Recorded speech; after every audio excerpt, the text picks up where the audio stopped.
All right, we're here to talk about pH and pOH. These are the measure of hydronium and hydroxide in solution. Uh, it is it is derived from a logarithmic scale that we like to use to measure the strength of an acid.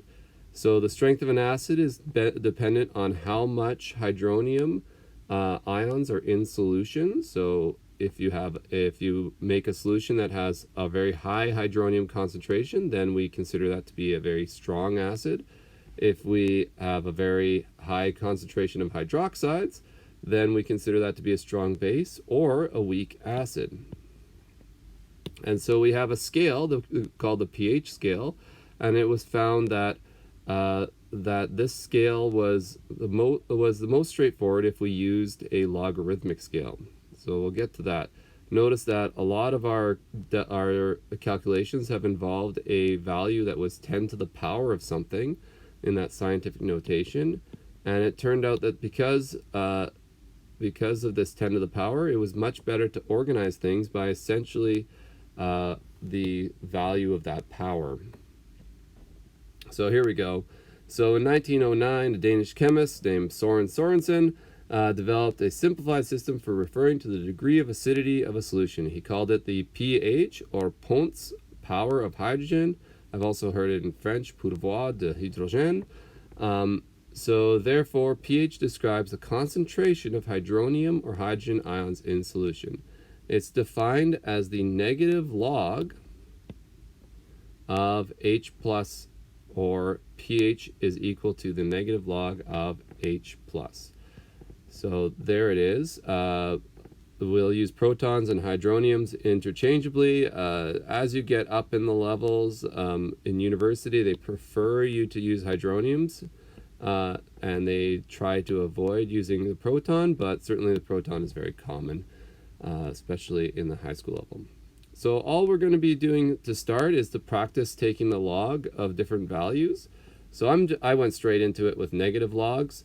If you take the log of this value, so if we did log of 1.3 times 10 to the negative 5, just for practice, we are going to pull up this calculator here.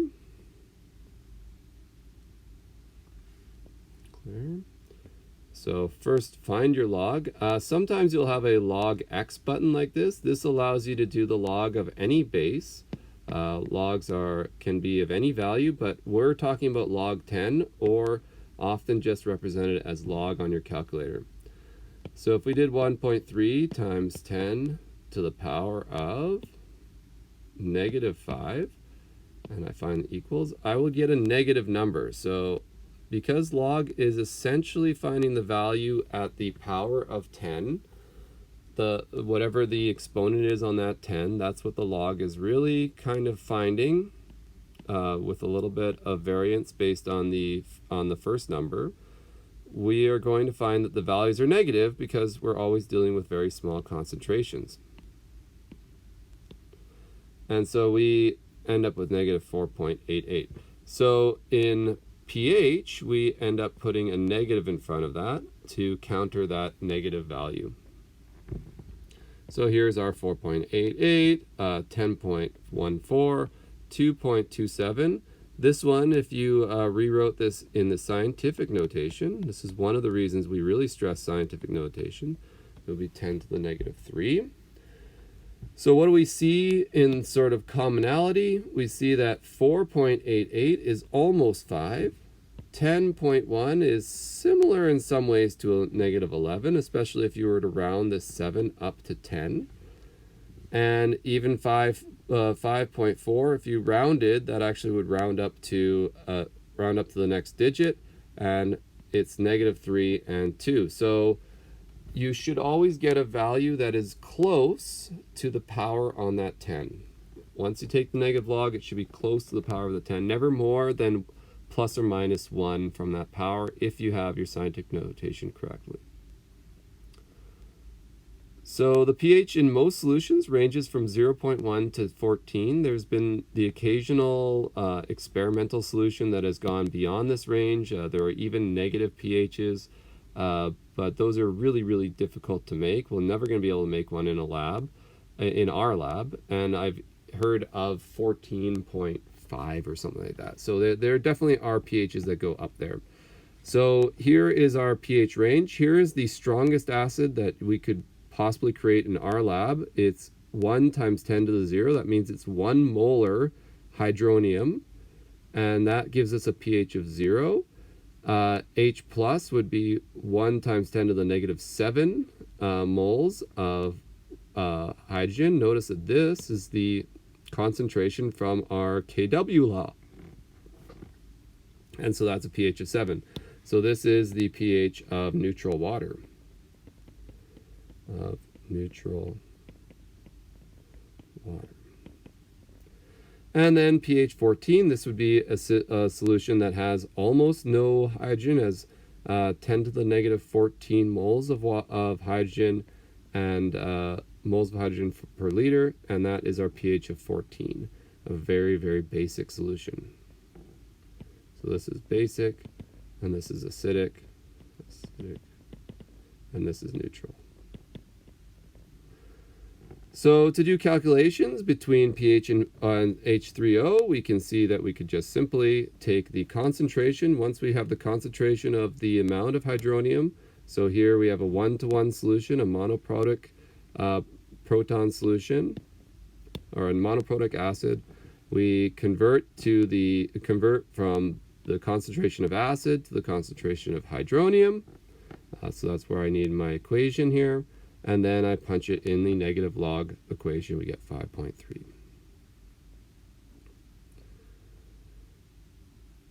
If we want to do this, if we want to go backwards, we have to reverse this. Negative log of hydronium is equal to pH, and the concentration of hydronium is equal to 10 to the negative pH. So hydronium is equal to 10 to the negative of 3.25, and that gives us a value which you can convert to the convert to scientific notation. And I like to do it in scientific notation because I want to make sure that this 4, 4 is within 1 digit of that 3. So I did do it correctly. It's not more than 1 digit, then I would know something was up. Now, because of this whole thing, the auto-ionization of water, we can actually take this equilibrium and we can use it to find the concentration of the other part of water. We could take the negative log of Kw, which would be equal to the negative log of H plus the negative log of OH. Well, Kw has a value that we know, 1 times 10 to the negative 14. And if you take the negative log of 1 times 10 to the negative 14, you'll get 14. So this is the sort of basis of our scale. Our scale is runs from 14 from 0 to 14 because that is the negative log of Kw. So probably the only way to get above 14 would be to change the temperature of the solution, because changing the temperature would change Kw. And we get this general equation. So this is an equation you need to know. pH plus pOH is equal to 14. At the very least, you need to know how to use it. So calculate the pOH of an NaOH solution whose concentration is 5 times 10 to the negative 6. In this case, we are given the concentration of our base, which we know is the concentration of hydroxide because of a 1-to-1 ratio. So we just take the negative log. 5 times 10 to the negative 6, interesting. That's the same number that we started with up here, right? 5 times 10 to the negative 6 in the acid. And notice that the pH was 5.3. And of course, the pOH is 5.3 if it's a hydroxide concentration we're working with. Now, could you find the pH of this solution? Sure, I'm going to just do that right now. I know it says later, but we could take this equation that's right here at the top. 14 equals pH plus pOH. Well, pOH is 5.3. So we can find that pH has to be equal to, doing some simple arithmetic here, I'm going to subtract the 5.3 from the 14, and I'm going to get 8.7? 8.7 sounds right. Why did I not use a calculator to start? Well, because I like to try at least once. Okay, 8.7, great. So, there's a little thought experiment for you. That's one thing to do with it. When you're given a question and you have the answer and you found it easily, what's one more question you could ask? Okay, the pOH of a solution is 8.25. Calculate the hydroxide ion solution. Here, this is using the reversal equation. The 10 to the power of negative pOH gives you hydroxide. So here is the final value. All right, so to calculate between equations, this is doing what we just did. If we had a pH of 6, we could find pOH by taking the difference. If we had a pH of, if we were given the pOH, we could find the other value.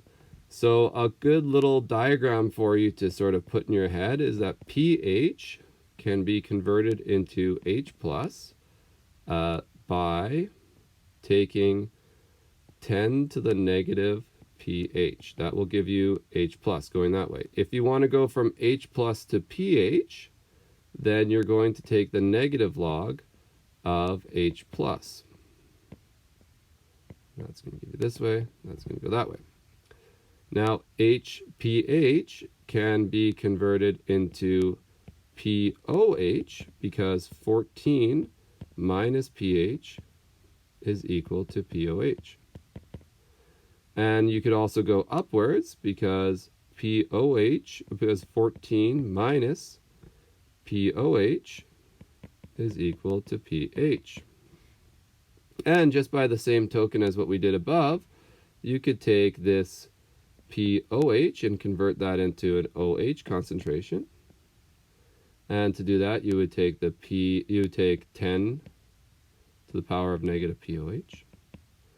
Or you could take the OH concentration and you could take it backwards and do that by doing the negative log of the concentration of OH. Is there any way to go directly from OH to H plus? Well, yeah. So all of this part could be done. You can go back and forth here because you have the KW. Whoops. KW is equal to, and this is what we did in the last lesson, H plus times OH minus. So you could use the product, the equilibrium product, to figure that out. And so that little diagram there, that could get you through a lot of these questions, especially the rest of this table. So here's a table. I filled this one out already and posted it, so you can certainly go and use that. I like to look at this table a lot. I think it's interesting to think about. Here is the pH and the opposite, the pOH. Notice how they have to move in opposite directions. So a strong acid, right, like this, 2.07, very strong, has to have very little OH in the water. And so it has this very high number for the pOH. Anyway.